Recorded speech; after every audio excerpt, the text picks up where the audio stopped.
Hello everyone and welcome to a new video. There are some pretty popular videos on YouTube right now where details are updated almost in real time.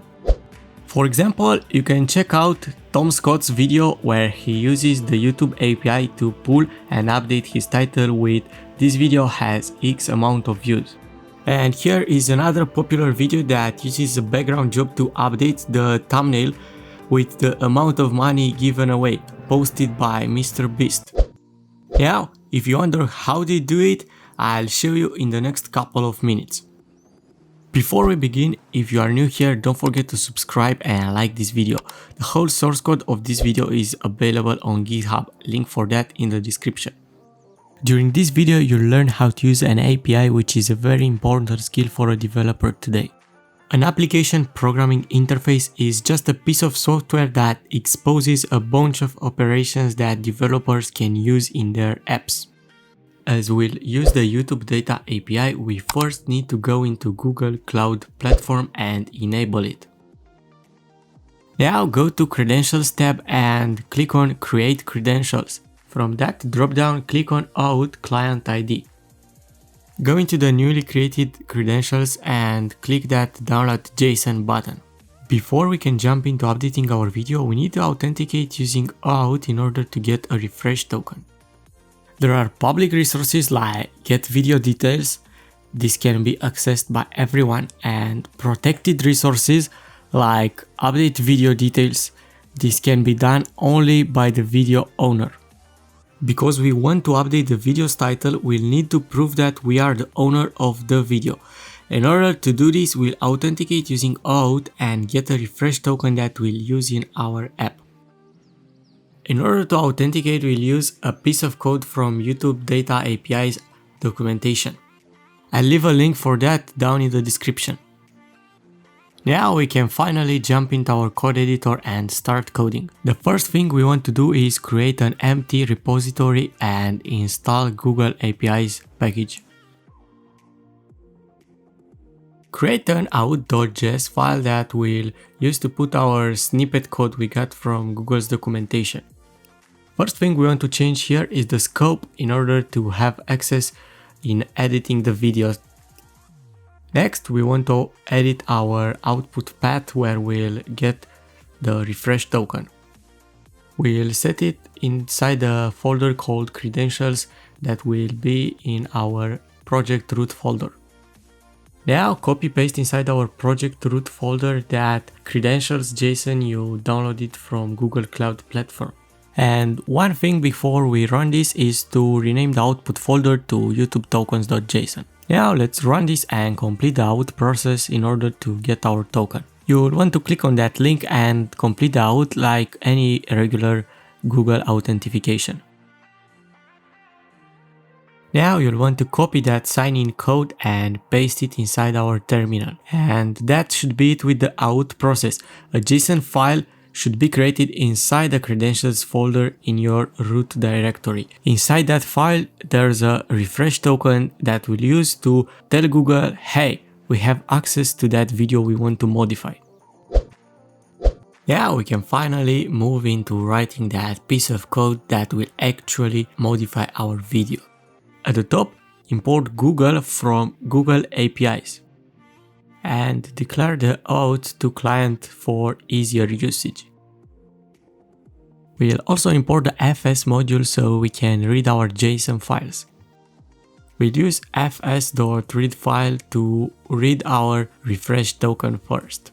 This function will get the path to the JSON file and the callback function. Function gets two parameters, the first one is an error and the second one is the content of the file. If we got an error, we'll console log it and return. Just after our imports, we'll declare an OAuth variable where we'll store our client instance. Next, we'll do the same for reading our credentials from the client secret.json. We'll rename the callback functions parameters so we don't have any problems. Now we can go ahead and extract what properties we need from that JSON file.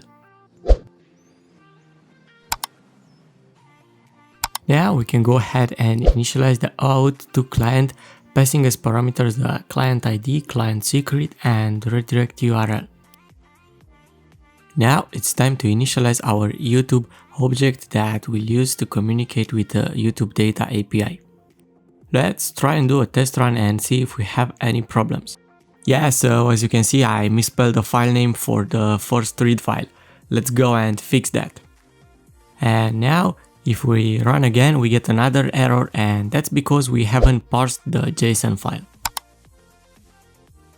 And replace the OAuth content variable with the OAuth data variable.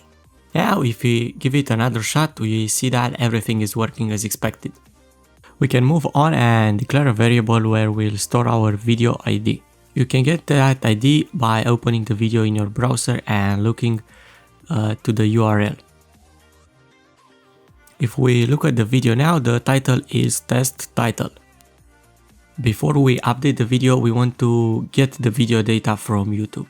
For that, we'll make a function called getVideoData, and don't forget to make that function async. It will receive two parameters, our YouTube object and our video ID. For getting our video data, we'll call youtube.video.list. This method will take an object as a parameter with two properties, part and ID. Now we can just go ahead and return videodata.data.items of 0 because we'll only get one video with that ID. Now going back to our main function, we can call .then because this function will return a promise and get our video data. For updating the title, we'll also define a function called updateVideoTitle. Here we can just return youtube.video.update. Before moving forward, we'll need to add the video data as a parameter to this function. The update method will also take an object as a parameter. The first property that we pass in is part with the value of snippet, and the second one will be request body, where we say the ID, it's equal to video ID, and the snippet, where we'll change the title and pass in a category ID as is required by YouTube. If we try to run the app right now, we'll get an error. That's my mistake again, I used the Google package wrong, so we have to add an S to youtube.videos. And if we run out, we get another error because I forgot to set that refresh token that we are reading from the file. Just after we initialize the OAuth to client, we can go ahead and set the token. We first need to parse the content JSON file and extract the refresh token from there. And of course, if we run now, we get another error because I misspelled the title property. I'll just go and fix this typo. Now, if we run the app again, everything should work fine. We haven't got any errors, so now let's refresh the page and yeah, we have the new title. So that was it for today, guys. Don't forget to subscribe and like this video. See you next time.